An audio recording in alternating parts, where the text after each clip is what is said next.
This is Inside the Wolf's Den, an entrepreneurial journey with Shawn and Joni Wolfswinkle. Welcome back to Inside the Wolf's Den with your hosts, Shawn and Joni Wolfswinkle. How's it going, Shawn? Very good. How are you? Doing well, thanks. Awesome. Having a good week? We are, yes. It's been an awesome week and positive vibes, nothing but positive vibes here at the office. So it's good.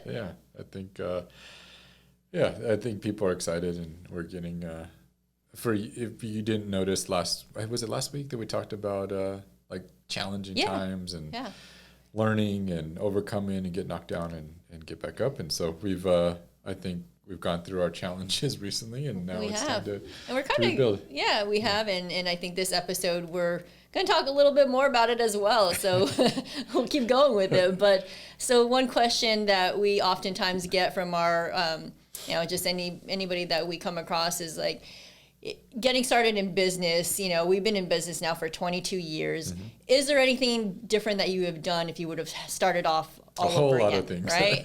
And we have to think about that. And absolutely. I mean, we started off literally knowing nothing. I mean, we got out of, in college, buying houses and just kind of learning how as we've gone, right? And it's lots of challenges along the way, lots of bumps and bruises, failures, and I don't know if we're just stupid. We just keep getting up, keep going. I think we're a little naive, or just we enjoy pain. I think so. Yeah. But I was talking about this morning on the life of an entrepreneur.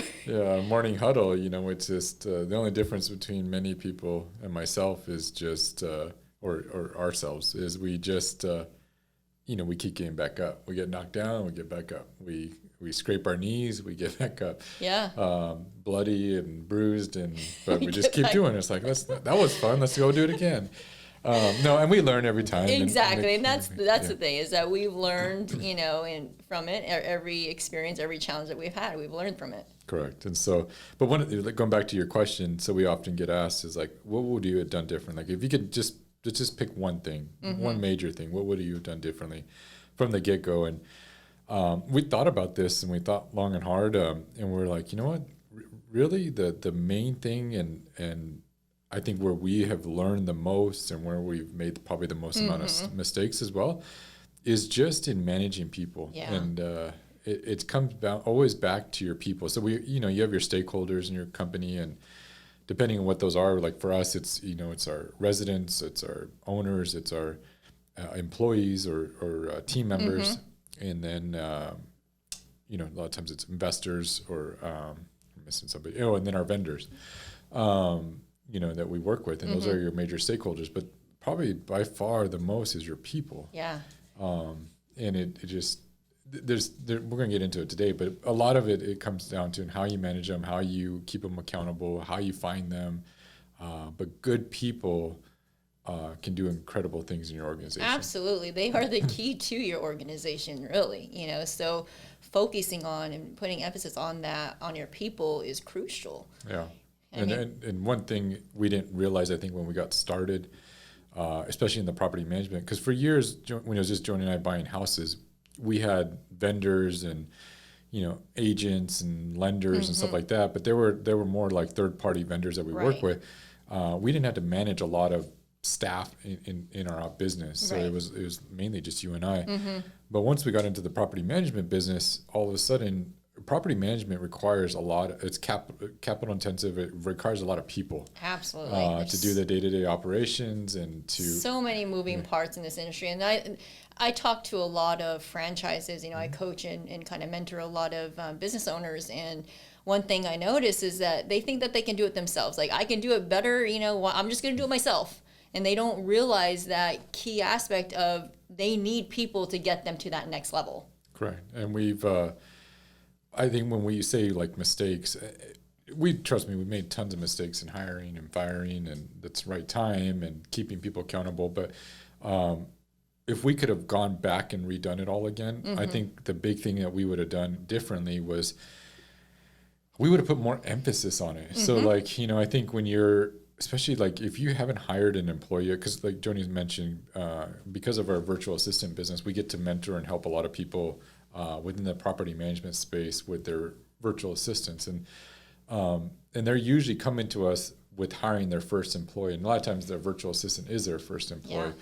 But what we would have done a lot different, going back, is we would have put a lot more emphasis on recruitment, on development, on management of team members. And we would have, I think people do it in an afterthought, like, oh, I need an employee, I need help. Well, let's just go put an ad in, and then just hire somebody and fill the seat. And then, okay, well, how do I hold them accountable? How do I train them? How do I develop them? How do I put them on the right path where they're, successful? And you just don't think about it all until you make mistakes, or they quit on you because you didn't have a good career plan for them, or multiple things that could go wrong. But a lot of it has to do because you didn't start with intentional from the get-go in developing them. Totally agree. And I think looking back, we would have maybe studied other offices that had a great company, had a great culture, and were growing their people and their leaders, right? Yeah.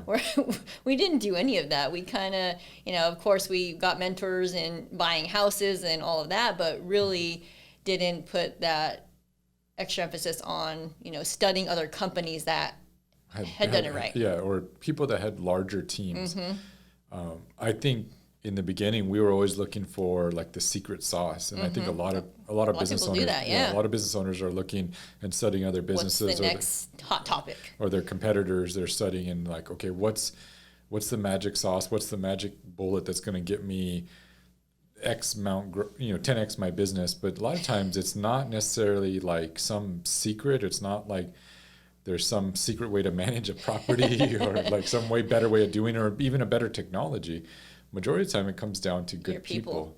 If you look at it, and we've done this over the years and been surrounded by some of the best property managers or developers and plumbing companies in the country. And a lot of it, all that they do better is they have great people. Yep. And they are either going to make it a horrible experience or a great experience as your people. Yeah. And they know good people are also going to take the reins and help further your company a lot further than you could as an entrepreneur. So if you put the right people in place, they should elevate your company, and they should come up with some of the processes. They should come up with see things that maybe you just couldn't see as a even though you're a visionary. Sometimes it's in the execution. They can do it a lot better than you can. Absolutely. So I say that all the time. Like, my people are smarter than me, and that's how you want it to be. Absolutely. So, because if you're not, then you're usually, if you're the smartest one in the room, then you're not growing and you're not getting better. So, that's really what we would have gone back and started over. We would have really developed we would have studied. I would have gone, if I could do it all over again, I would have at the beginning started like reading books on hiring, because I've done this over my career, but it's usually after like, okay, I make a bunch of bad hires. I'm like, well, what am I doing wrong? Oh, you don't have a hiring process. So you're just just taking anybody that looks good or that you get along with. Yeah. And that's like that. You don't need a bunch of people that you get along with in your organization, or that are just like you, because that's not going to lead to good success. So stuff like that, you got to have like, okay, all the way down to like make it simple. Like, okay, how are you going to place the ads? What's your ads going to say? Who are you going to hire to write your job ads so that they're enticing and they attract people, the right talent? Who are you attracting? What kind of process are you going to do to screen people out to get the right people and to follow the rules? Are you going to, how are you going to interview them? Are you going to start with a phone interview, and then are you going to have them do an office interview, and then who else is going to interview them in your organization to make sure they're the right culture fit? But like document everything in a clear and good process. Absolutely. I would have done that all over again.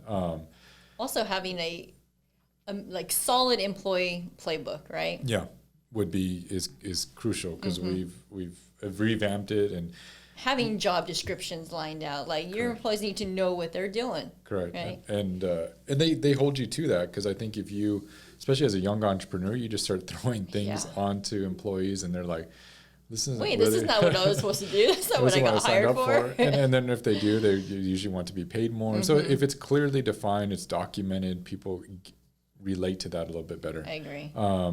having your core values, is crucial That's in the beginning. huge. It's something that we go through in our company every single day is, what are our core values? What do we stand for? It should be everywhere. It should be printed everywhere, on your walls, everywhere. And you should be going over it, at least weekly. Like Brett this morning went over in detail with our whole organization, and it just helps to reemphasize what do they mean? Why do we emphasize these core values? What's the significance behind them? A lot of times they just go through the motion, but in most cases they're really embracing them and understanding how it impacts your business. Absolutely. I think going back, we would have, the accountability piece was a big one for us. You and I, we started in college. Everything we've done is like by on job or on job learning, I guess is what it's called. But we didn't have a formal education on how to manage and grow Absolutely. people. So everything's been by trial and error. Reading a lot of books, listening to a lot of podcasts, making a lot of mistakes. Correct. But I mean, we would have done a lot better job in holding people accountable. I think firing a lot quicker. I think a lot of companies and young entrepreneurs hold on to people too long. I agree. And because you're like, God, I don't know how I'm gonna get all this done without them, or to find somebody.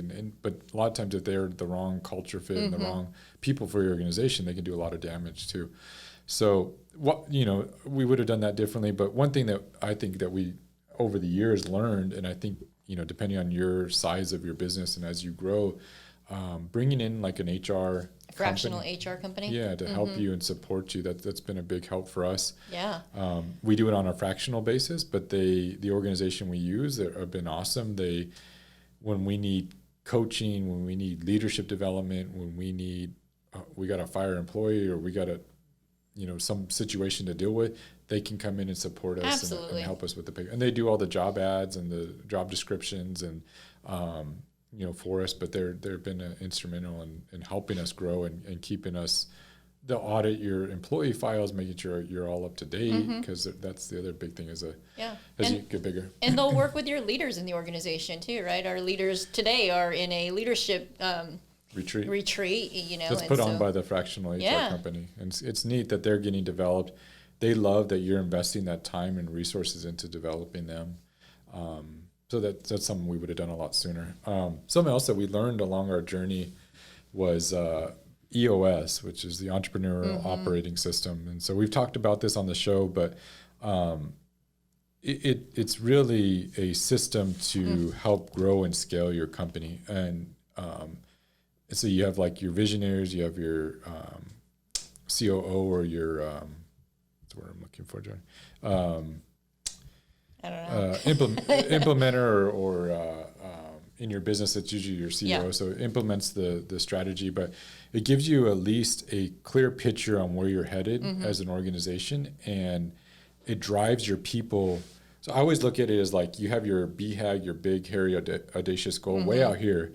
Here's where you are at, down here, and you're like looking at that BHAG, and you're like, it's so far away. How are we ever going to get there? And what the EOS does is helps point you to that direction towards your BHAG, but then also I think it's like it has bumpers, like bumper on a bowling alley, or it has curbs, and it just keeps you in this street or in this lane as you're working towards your BHAG. That's how I look at EOS. Like you might take a curve and try to go here, but then all of a sudden you hit your bumpers and it comes back, and it just keeps you at least headed towards your BHAG. So that's how I look at it visually. But it gives you structure and helps grow your company. So, I mean, it's a game changer for us when we started that, right? Yeah. For our whole team, really. Yeah, it developed. We didn't have a leadership team before. It was just Joni and I making decisions, probably not communicating them all as much as we should. That's the biggest thing as well, is that we didn't communicate that. And, now it's like after every leadership meeting or quarterly meeting, we have our goals lined out, and the entire organization knows where we're headed. Exactly, is behind it all. Yeah, so we've learned obviously from mistakes, but in the beginning, we would have probably implemented EOS. Even if you just had you and your spouse or you and one or two employees, I would still implement EOS, and that might be your whole leadership is those three people or a couple people. But at least as you grow, you all know where you're going. You have your weekly meeting schedule set up. You would have your huddle meeting scheduled. You'd have your quarterlies. You'd have your rocks that you're working on accomplishing. And these are all things that drive the company and drive towards your BHAG, drive the business. And so as you grow, you just adopt more people. And we've even taken it down another layer where our leadership has their L10 meetings every week, but then now we're starting to have the pod leads having their own L10 meetings. And so it's going down further. And then they're driving their pods, to another level, and which drives the whole business to your goals. Which gives me kind of goosebumps, because it's kind of cool to see it kind of all, transform, because it's no longer Shawn and Joni, doing all this. It's the team. Correct. They're behind it all. And so when I get questions like, man, you have all kinds of things going on, you're, speaking, and you're have two property management companies, a plumbing company, a VA company, all these things, right? Like, how do you do it? Mm-hmm. It's the team. Really, it's the team that does it. It's because we provide all this to them. It's the people. And that's what we're getting at with this whole episode, was it comes back to the people. And the people are driving all that. Yeah. And good people. And trust me, we've gone through our share of people leaving, us having to move on and stuff like that. And it's tough. And managing people isn't easy. But there's still you ain't going to get there without people, good people. And so, and I think, going back is like, as a small business or young or entrepreneur, or just a small business in general, you're doing all these other things. You're putting all these fires. You're doing sales. There's so much other stuff in the business. I get it, but rarely do we put any time into the people aspect and So like if people the last 2 or 3 years, all I've heard and people complain about is I can't find good people. We can't hire. Hiring's impossible. But then you ask them, okay, well, how much time are you putting towards hiring people? And they're like, I don't know, 10 minutes. I placed an ad, and then nobody responded to my ad. Well, maybe that's the problem. Yeah. Like, you're not putting the time that it really requires. Like, why don't you put an hour a day into hiring people? Why don't you there's many other things you can do, but it's the time. You're not making it a priority. You're not putting focus on it. And then same thing with managing and all that. Well, how much time are you spending coaching and managing your people and holding them accountable? Or how much time, and maybe it's not, you don't have to put the time, but are you putting them in leadership classes to develop them? Are you there's a lot of things. Are you have customer service workshops to develop them in their customer service? Are you putting them in are you training programs in your organization to further development? So I think if you look back, you're probably not investing enough time, is why you're not seeing the results. Absolutely. So quick thing. So today I actually had a call with a brand new franchise coming into the system, right? And he hasn't even opened his doors yet. And he's calling me because he's hiring his first employee. I thought that was cool. Like not even opened his doors yet, but he is focused right off the gates on hiring his first employee. Wow. So, I mean, we didn't even do that. So I was like, man, that's awesome. Did you talk to him about developing, putting together? Yeah. So. Some of the stuff that we're talking about today and learning from. The last thing that we'll leave you with too, that I think, going back to the people aspect, that we would have done differently is we would have given more feedback. And I think this is where Joni and I have lacked. And then we've lacked on it personally, but then I think as an organization, we've also lacked giving good feedback to organizations. Totally agree.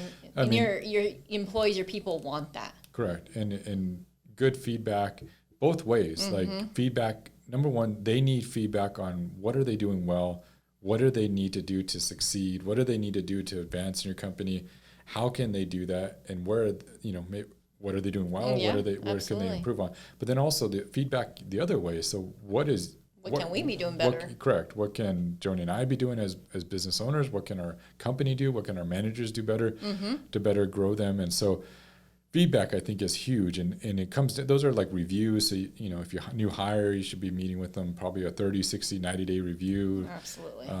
You should be doing quarterly, semi-annual, or annual reviews with your employees. But that's where you give that feedback and give those sessions. And so something you always have the best intentions to do it, and it just never happens. Life gets busy, and you think, I'll get to it, and then you never do. Yeah, and they need that. And that, we recently had a couple positions open, and Joni and I obviously thought, okay, we know, like, strategically, here's where we're going to advance in our company, here's what we're doing. And we should have probably given the opportunity for people to hire or to apply for the position. And we could have interviewed everybody. And then based upon that, we could have given better feedback to the people maybe that didn't get selected, rather than get them upset because they weren't even considered. Let them apply, let everybody apply, let everybody make their argument, hear them out, understand where they're coming from, where they're at.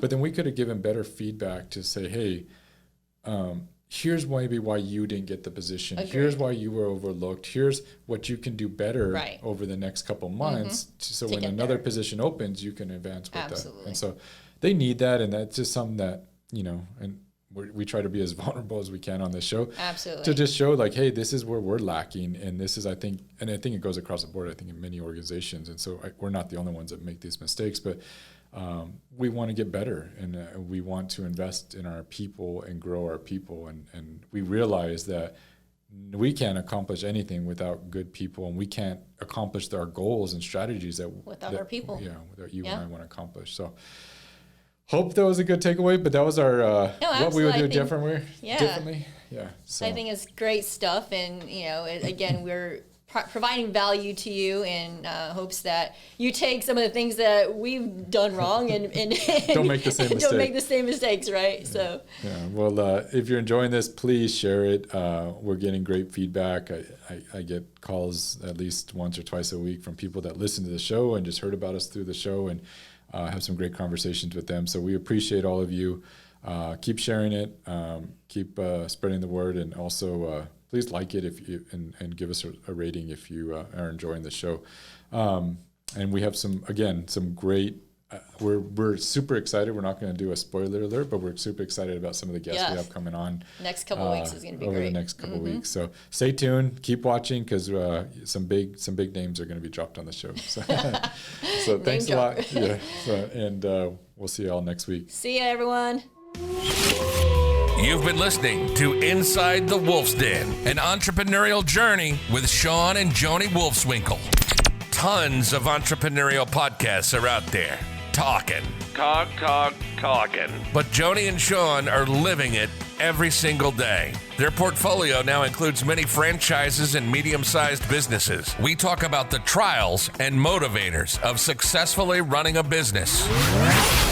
Join us again soon for another podcast. But until then, reach out on the website at InsideTheWolfsDen.com, on Facebook at Inside the Wolf's Den, on Instagram at Inside the Wolf Den. We'll see you again soon. This is Inside the Wolf's Den. We'll see you next time.